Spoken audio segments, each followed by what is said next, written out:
आज के कार्यक्रम में मंच पर उपस्थित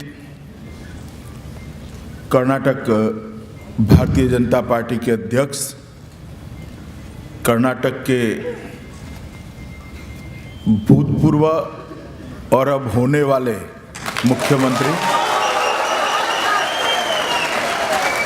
श्रीमान येदियुरप्पा जी, मेरे सहयोगी भारतीय जनता पार्टी के राष्ट्रीय महासचिव और कर्नाटक के संगठन के प्रभारी श्रीमान मुरलीधर राव जी, भाजपा के वरिष्ठ नेता, भारत सरकार के मंत्री, कर्नाटक के भूतपूर्व मुख्यमंत्री श्रीमान सदानंद गौड़ा जी, यहाँ उपस्थित डॉक्टर हेगड़े साहब, सांसद महोदय श्री नलिन कुमार कटील जी, आज जिनको श्रद्धांजलि देने के लिए हम यहाँ सब उपस्थित हुए हैं, वीरांगना अब्बक्का रानी के वंश से यहाँ उपस्थित रहे श्री एम कुलदीप जी, और आज इस हॉल में और बाहर मैदान में बैठे हुए सभी भाइयों और बहनों, आज यहाँ पर जो हम एक कार्यक्रम के लिए एकत्र आए हैं, एक बहुत बड़े कार्यक्रम का हिस्सा है। आजादी के 70 साल के अवसर पर सन 57 से लेकर सन 47 तक 1857 के प्रथम स्वतंत्र संग्राम से लेकर 47 तक देश में जो लाखों करोड़ों लोगों ने देश को आजाद कराने के लिए बलिदान दिए, उन सभी को श्रद्धांजलि देने के लिए,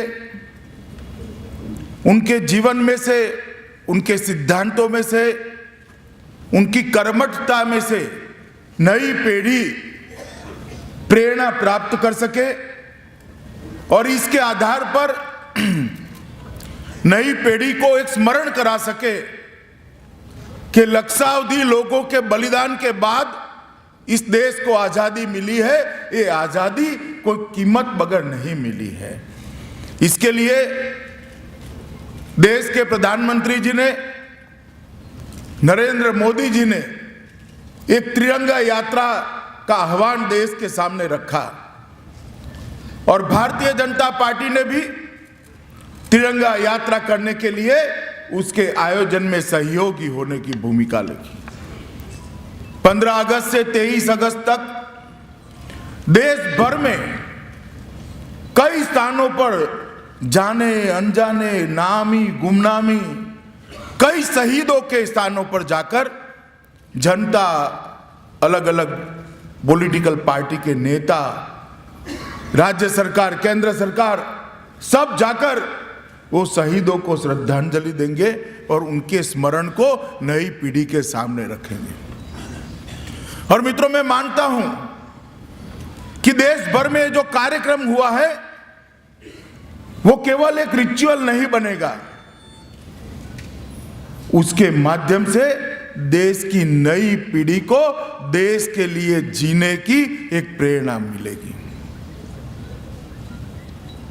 देश जब आजाद नहीं था तो उस वक्त की युवा पीढ़ी के सामने एक रास्ता था देश की आजादी के लिए संघर्ष करने का, और संघर्ष के मार्ग में अगर जरूरत पड़ी तो अपने जान के बलिदान देते हुए भी वो पीढ़ी आगे पीछे नहीं हुई। मगर आज जरूरत है अपने लिए नहीं, देश के लिए जीवन जीने की। ये संदेश, ये तिरंगा यात्रा देश की युवा पीढ़ी को देने वाली है। देश की युवा पीढ़ी को वो स्मरण कराना चाहते हैं हम इस तिरंगा यात्रा के माध्यम से कि जो शहीद हो गए उनके लिए मौका था देश के लिए जान देने का। उनके बलिदान के कारण, उनके तप, त्याग और बलिदान के कारण आज देश अगर आजाद हुआ है तो हमारा दायित्व है कि जीवन जी रहे हैं वो देश के लिए जीवन जिए। ये संदेश लेकर तिरंगा यात्रा देश भर में निकली है और आज मैं यहां पर यही तिरंगा यात्रा के एक कार्यक्रम के भाग स्वरूप यहां पर आया हूं। मित्रों, देश जब गुलाम था तब 1857 की स्वतंत्र क्रांति हो, देश का आजाद कराने के लिए महात्मा गांधी के नेतृत्व में चला हुआ अहिंसक आंदोलन हो, सुभाष बाबू का एक विराट प्रयास आजाद हिंद फौज खड़ी कर कर देश को आजाद कराने का हो, या सावरकर जैसे लोगों ने अपने कर्म और अपनी लेखनी से एक वैचारिक क्रांति की शुरुआत की हो, ये सभी प्रकार के प्रयासों का एक परिणाम था कि देश आजाद हुआ। देखने को तो दिखता था कि एक अहिंसक आंदोलन गांधी जी के नेतृत्व में खड़ा हुआ, कश्मीर से कन्याकुमारी और असम से गुजरात तक पूरे देश के अंदर आजादी की मांग उठी, असहयोग आंदोलन हुआ और बाद में अंततोगतो आजादी प्राप्त हुई। मगर उसके साथ साथ 1857 से ही एक सशस्त्र क्रांति की भी मसाल लेकर कुछ लोग चले और उनका कोई कम योगदान नहीं है देश की आजादी में। असहयोग आंदोलन ने एक जन चेतना जन आंदोलन खड़ा किया, तो जो हिंसक सशस्त्र क्रांति के साथ आगे बढ़ने वाले लोग थे, उन्होंने देश के लिए घटनाओं, बड़ी बड़ी घटनाओं को अंजाम देकर देश के अंदर आजादी की मांग को बहुत प्रबल बनाया, चेतना को झंझोड़ कर रख दिया। मित्रों, कई सारे लोग 1857 की बात करें तो नाना साहब पेशवा, बहादुर शाह जफर, कुंवर सिंह जी, लक्ष्मीबाई, तात्या टोपे, बेगम हजरत महल, बहुत सारे लोगों ने 1857 में एक विराट प्रयास किया कि देश आजाद हो जाए। दुर्भाग्य था, प्रयास विफल गया, मगर देश के अंदर आजादी की चेतना पहली बार सन 57 की क्रांति के शहीदों ने प्रेरणा दी। देश के लोगों में एक भाव जगा कि इस देश पर कोई और राज कर रहा है, हमारा शासन नहीं है, इस शासन को उखाड़ फेंकना चाहिए। उसका पहली बार चेतना जगाने का काम सन 57 के प्रथम स्वतंत्रता संग्राम ने किया और पूरे देश भर के अंदर युवाओं के दिलो दिमाग में एक बात बैठ गई कि अंग्रेज का शासन हमारा नहीं है, हमें उसको बदलना है। उसके तुरंत बाद भगत सिंह, चंद्रशेखर आजाद, वासुदेव बर्मन फड़के, चापेकर बंधु, राम प्रसाद बिस्मिल, अशफाकुल्ला खान, ऐसे कई जगह पे, कई प्रांतों में क्रांतिकारियों ने एक अलग अलग संगठन बनाकर देश को आजाद करने का और अंग्रेजों को निकालने का प्रयत्न किया। विशेषकर बंगाल, उत्तर प्रदेश, पंजाब और महाराष्ट्र के अंदर ये प्रयास विशेष रूप से आगे बढ़ा। बड़े बड़े ग्रुप बने, पार्टियां बनी, जिलों में संगठन बने और अंग्रेजों के खिलाफ जगह जगह पर उन्होंने कारनामों को अंजाम दिया।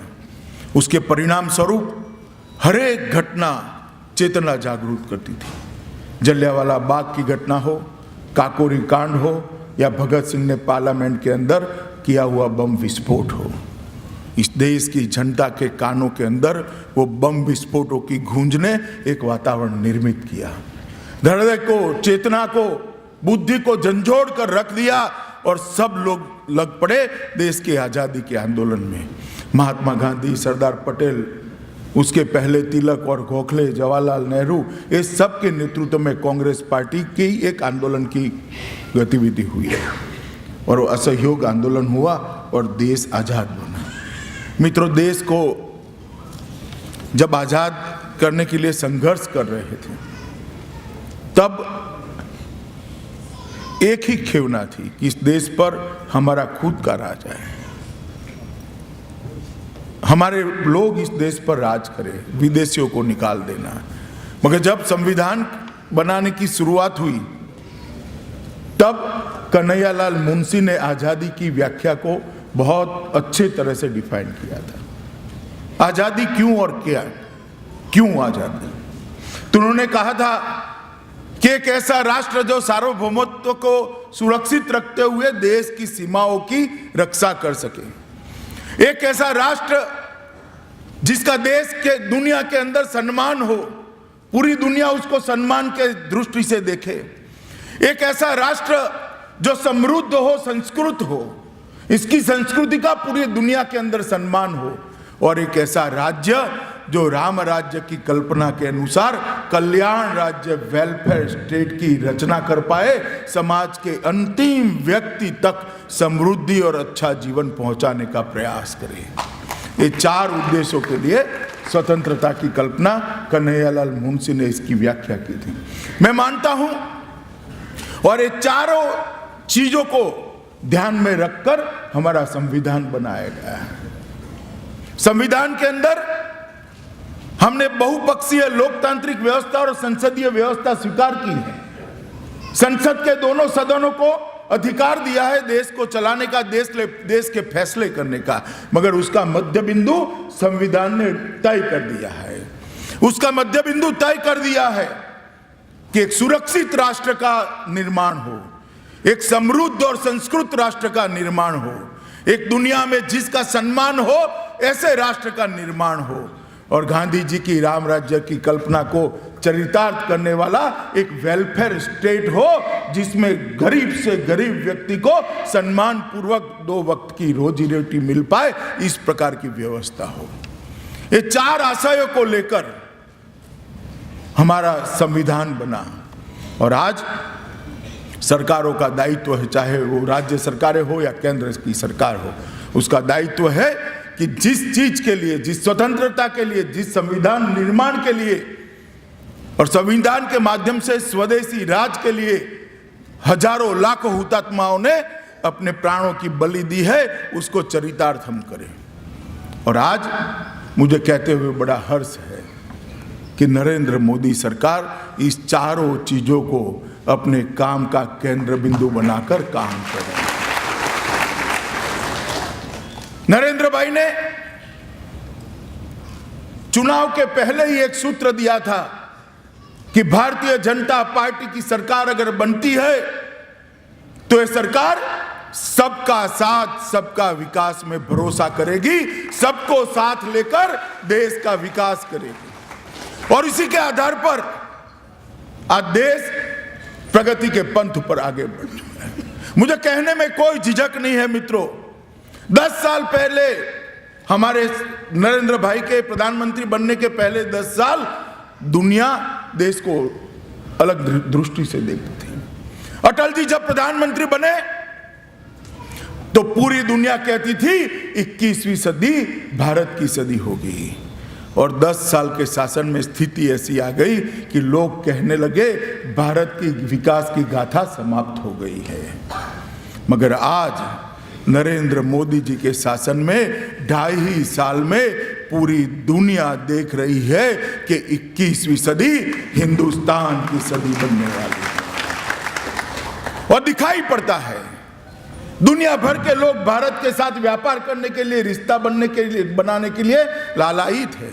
जहां जहां देश के प्रधानमंत्री जाते हैं रेड कारपेट स्वागत होता है, हजारों का हुजूम उनके स्वागत में उमड़ पड़ता है। वो बताता है कि नरेंद्र भाई ने देश का स्थान दुनिया में प्रथम पंक्ति के राष्ट्रों के अंदर रखने का काम कर दिया है। देश की सीमाओं को सुरक्षित करने का काम अपमोस्ट प्रायोरिटी से लिया गया है। तीनों सेनाओं को आधुनिक बनाना, संचार के माध्यम से, शस्त्रों के माध्यम से और रणनीति के माध्यम से तीनों सेनाओं को दुनिया की सर्वाधुनिक आधुनिक सेना बनाने का काम ये नरेंद्र मोदी सरकार ने हाथ में लिया है। और इसी का कारण है कि पहले आए दिन देश की सीमाओं के साथ छेड़खानी होती थी। नरेंद्र मोदी सरकार आने के बाद कोई नहीं कह सकता कि देश की सीमाएं असुरक्षित है। आज सेना गर्व के साथ अपनी सरकार के भरोसे से सीमा पर खड़े रहकर देश की सीमाओं की रक्षा कर रही है। सामने से अगर गोली आती है तो दिल्ली के ऑर्डर की कोई जरूरत नहीं, उनको स्टैंडिंग ऑर्डर दिया गया है। गोली आती है तो गोली से जवाब दे दिया गया है, कोई ऑर्डर लेने की जरूरत नहीं है।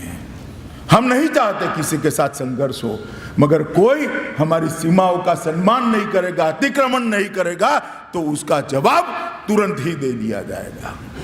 एक नई प्रकार की रक्षा नीति इस भारत सरकार ने बनाई है मित्रों। और देश की संस्कृति बहुत सालों से, सबसे चीर पुरातन हमारा देश है। वेदों से लेकर आज तक इस देश ने दुनिया को बहुत कुछ दिया है। सूची बनाने जाए तो इसकी सूची के लिए बहुत बड़े ग्रंथ लिखने पड़ेंगे। शून्य की शोध हो या लग्न नाम की संस्था हो, चक्र हो, या जिसके आधार पर पूरी दुनिया की रचना हुई है, सभी चीजों को भारत के अंदर बनाया गया, उसको इसका आविष्कार किया गया। स्वर को, संगीत को, विज्ञान को, सबकी शुरुआत यहाँ हुई है। इतनी समृद्ध संस्कृति हमारे यहाँ है। नरेंद्र भाई ने पहली बार देश की फॉरेन पॉलिसी के अंदर व्यापार और संस्कृति दोनों को एक हिस्सा बना है। पहले देश की फॉरेन पॉलिसी सिर्फ कूटनीति के आधार पर चलती थी। आज देश की विदेश नीति के अंदर ट्रेड एंड कल्चर दोनों महत्वपूर्ण हिस्सा बने हैं। ये हमारे लिए गौरव की बात है और उसका एक जीता जागता एग्जाम्पल है। नरेंद्र भाई ने यूएन की जनरल असेंबली में कहा कि हमारे वेदों के अंदर हमारे ऋषियों ने, हमारे आचार्यों ने एक पद्धति इजाद की है। संपूर्ण मानव का जीवन दवाई के बगैर जी सकते हो। आपके मन का आरोग्य, आपकी आत्मा का आरोग्य, आपके तन का आरोग्य बहुत अच्छा रह सकता है अगर आप योग को स्वीकार करते हो। और नरेंद्र भाई ने दुनिया को अपील की, एक विज्ञान ऐसा है जो मेरे देश की धरती पर आविष्कार हुआ है, अगर उसको व्यक्ति स्वीकार करता है, डिसिप्लिन तरीके से उसको स्वीकार करता है, तो उसको कभी दवाइयों की जरूरत नहीं पड़ेगी। और मित्रों, उन्होंने कहा कि 21 जून को वर्ल्ड योग दिन के रूप में मनाया जाए। और आपको आश्चर्य होगा, 170 से ज्यादा देशों ने तुरंत स्वीकृति देकर उसको वर्ल्ड योगा डे के रूप में मनाने का काम किया। अपनी संस्कृति का परचम पूरी दुनिया में उठाने का काम नरेंद्र भाई ने किया है और इसके साथ व्यापार भी बढ़ाने का काम किया है। आज देश की इकोनॉमी बहुत बड़ी अच्छी रफ्तार से चल रही है। 15-16 के लास्ट क्वार्टर में 7.6% की जीडीपी प्राप्त करी, तब हम विश्व की सबसे तेज गति से बढ़ने वाला अर्थतंत्र बन चुके हैं। चीन को भी हमने पीछे छोड़ दिया है। मित्रों, मैं इसके पचड़े में अभी ज़्यादा जाना नहीं चाहता, आज का विषय नहीं है, मगर मैं ये बताना चाहता हूँ कि जिस तरह से सुरक्षित राष्ट्र बना है, जिस तरह से राष्ट्र को समृद्ध बना सम्मान दिलाया है, उसी तरह से संस्कृति और समृद्धि के मुद्दे पर भी नरेंद्र मोदी ने बहुत अच्छा काम किया है। मित्रों, और कल्याण राज्य बनाने के लिए नरेंद्र भाई ने जो कुछ काम किया है वो काम अकल्पनीय है। एक देश के अंदर 60% परिवार ऐसे हो जिनके पूरे परिवार के अंदर, फैमिली के अंदर एक भी बैंक अकाउंट न हो। आज़ादी के 70 साल के बाद ये स्थिति की कल्पना करें तो आंख में आंसू आ जाते हैं। 15 अगस्त को लाल किले की प्राचीर से पहले भाषण में मोदी जी ने कहा, एक भी परिवार देश में ऐसा नहीं होगा जिसके घर में बैंक अकाउंट नहीं होंगे। 21 करोड़ परिवारों के बैंक अकाउंट खोलकर आज देश के गरीबों को अर्थतंत्र के साथ जोड़ने का काम नरेंद्र मोदी ने किया है। चाहे उनको गैस देने की बात हो, बीमा का सुरक्षा चक्र देने की बात हो, फसल बीमा के माध्यम से उनको सुरक्षित करने की बात हो, जन कल्याण के लिए एक नए प्रकार के डायमेंशंस देने का काम प्रधानमंत्री जी ने किया है। तो ये संविधान ने हमें जो 4 दायित्व दिए थे, वो चारों दायित्वों पर नरेंद्र मोदी सरकार बहुत अच्छे से चल रही है। मित्रों, आज हम वीरांगना अब्बका को श्रद्धांजलि देने के लिए यहाँ आए हैं। शायद हमारे यहाँ गुलामी के कालखंड में इतिहास को अंग्रेजों की दृष्टि से ही संभाल कर रखा गया। देश भर में न जाने ऐसे कितने लोग होंगे जिनकी वीरता को, जिनकी देशभक्ति को, जिनके बलिदान को इतिहास के पन्नों पर उचित जगह नहीं मिली है, उसमें से एक वीरांगना अब्बका है। 16वीं शताब्दी में एक बार नहीं, 2 बार नहीं, 3 बार नहीं, 7 बार पोर्टुगीजों को परास्त कर इस क्षेत्र को उनसे आजाद रखने का काम ये वीरांगना अब्बका ने किया मित्रों। और वो एक क्षेत्र के लिए नहीं आते थे, ये बहुत बड़ी बंदरगाह थी, ये बहुत बड़ा व्यापार का केंद्र था। बेंगलुरु को तोड़ने के बाद, उसको ध्वस्त करने के बाद अगर ये यहाँ पर कब्जा कर लेते हैं तो पूरे दक्षिण के व्यापार पर उनका बहुत बड़ा कब्जा होता। दक्षिण कर्नाटक का ये महत्वपूर्ण व्यापारिक सेंटर था, मगर रानी अब्बका ने उनको कम से कम 40 साल तक उनकी मनसा से दूर रखने का काम किया। जिसकी भी सहायता लेनी पड़ी, चाहे बीजापुर के सुल्तान हो, चाहे आसपास के राजे रजवाड़े हो, सबकी सहायता लेकर उन्होंने इस संघर्ष को आगे बढ़ाया। अंत में एक बार जीतने के बाद भी एक बार हारना पड़ा और जेल में डाल दिया गया। वहाँ सर भी स्वतंत्रता की लड़ाई लड़ते लड़ते, वहाँ से भागते हुए लड़ाई लड़ते लड़ते उन्होंने अपने प्राणों की आहुति दे दी। मित्रों, एक महिला शासक देश के लिए इतना बड़ा काम कर अपने प्राणों की आहुति दी और विदेशियों से देश को स्वतंत्र कराने के लिए एक बहुत बड़ा उदाहरण रानी अब्बका ने यहाँ पर प्रस्तुत देश की अगली पीढ़ी के लिए किया है। आज हम सब तिरंगा यात्रा के माध्यम से रानी अब्बका की महान आत्मा को श्रद्धांजलि देने के लिए और उन्होंने जो वीरता, उन्होंने जो बलिदान, उन्होंने जो अप्रतिम साहस का उदाहरण दुनिया के सामने रखा है, उसके सम्मान में नतमस्तक होने के लिए आए हैं मित्रों। केवल कर्नाटका नहीं, देश भर के युवाओं और महिलाओं के लिए वीरांगना अब्बका एक उदाहरणीय जीवन जी कर गई हैं। तिरंगा यात्रा में देश भर के शहीदों को जब सम्मान करते हैं, उनको स्मरण करते हैं, उस वक्त अब रानी अब्बका को भी हम सब लोग स्मरण करें और उनके जीवन को नई पीढ़ी तक पहुंचाने का एक प्रयास करें। मित्रों, अभी अभी एक नई फैशन हुई है। देश के कुछ हिस्सों में, देश के कुछ जगह पर कुछ लोगों ने राष्ट्रवाद पर प्रश्न चिन्ह लगाना शुरू किया है। अलग अलग जगह पे, मैं कोई राजनीतिक बात करना नहीं चाहता, अलग अलग जगह पे राष्ट्रवाद के खिलाफ थ्योरी प्लांट की जा रही है। फ्रीडम ऑफ स्पीच की, अभिव्यक्ति की आज़ादी के नाम पर राष्ट्रवाद पर क्वेश्चन मार्क करते हैं और कुछ लोग तो सोशल मीडिया में कैंपेन भी चलाते हैं कि राष्ट्रवाद जरूरी है क्या। मैं इन युवाओं को याद दिलाना चाहता हूं कि जिस संविधान का हवाला देकर आप फ्रीडम ऑफ स्पीच की बात कर रहे हो, अगर राष्ट्रवाद ना होता, राष्ट्रभक्ति न होते तो स्वतंत्रता ही न मिलती, स्वतंत्रता न मिलती तो संविधान ही न बनता। कोई देश का युवा राष्ट्रवाद से कैसे मुकर सकता है, कैसे अलग हो सकता है, कैसे देश का अस्तित्व रहेगा? हम क्या करने जा रहे हैं, किस प्रकार की सोच युवाओं के बीच में रखने जा रहे हैं? मुझे लगता है कि पूरे देश ने एकत्र, एकजुट होना पड़ेगा इस विचार के सामने। देशभक्ति के संस्कार, राष्ट्रवाद के संस्कार के बगैर कोई राष्ट्र एक नहीं रह सकता। आप कल्पना करिए, 23 साल की उम्र में भगत सिंह, सुखदेव और राजगुरु फांसी पर चढ़े। अगर राष्ट्रवाद की कल्पना न होती, राष्ट्रभक्ति न होती तो वो कैसे चढ़ते? तात्या टोपी सालों तक अंग्रेजों के सामने लड़ते रहे। झांसी के किले से घोड़ा लेकर अंग्रेजों की सेना के बीच में कूदने वाली झांसी की रानी के पीछे प्रेरणा क्या थी? यही तो भारत माता की जय और वंदे मातरम का नारा था, और क्या था?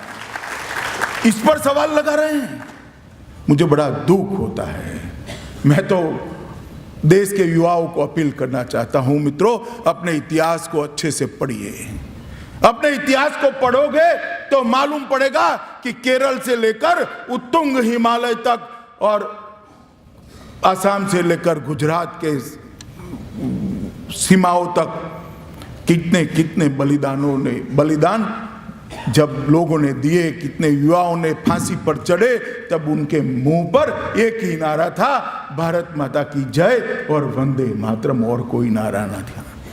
ये जो लोग कह रहे हैं ना फ्रीडम ऑफ स्पीच, इसी के लिए भगत सिंह संघर्ष करते थे और इसी के लिए उनको फांसी पर चढ़ा दिया गया था। और उनके संघर्ष का, उनके राष्ट्रवादी बलिदान का ही नतीजा है कि आज देश को नया संविधान मिला है। फ्रीडम ऑफ स्पीच देश में है। किसी व्यक्ति के सामने आप कोई भी विचार रखिए, कोई आपत्ति नहीं है। किसी पार्टी के सामने कोई भी विचार रखिए, कोई आपत्ति नहीं है। किसी सिद्धांत के सामने कोई विचार रखिए, कोई आपत्ति नहीं है। राष्ट्र के विरुद्ध के विचार को फ्रीडम ऑफ स्पीच का चोला नहीं पहनाया जा सकता है। और अगर कोई एक प्रयास करता है तो मैं आज इस मंच से, इस पवित्र मंच से, महारानी अब्बका की स्मृति वाले इस पवित्र मंच से पूरे भारत के समाज का आह्वान करता हूं कि जो लोग कुछ गिने चुने हैं, ऐसा प्रयास करते हैं, उनको अलग थलग कर दीजिए। ये देश राष्ट्रवाद के अलावे नहीं चल सकता।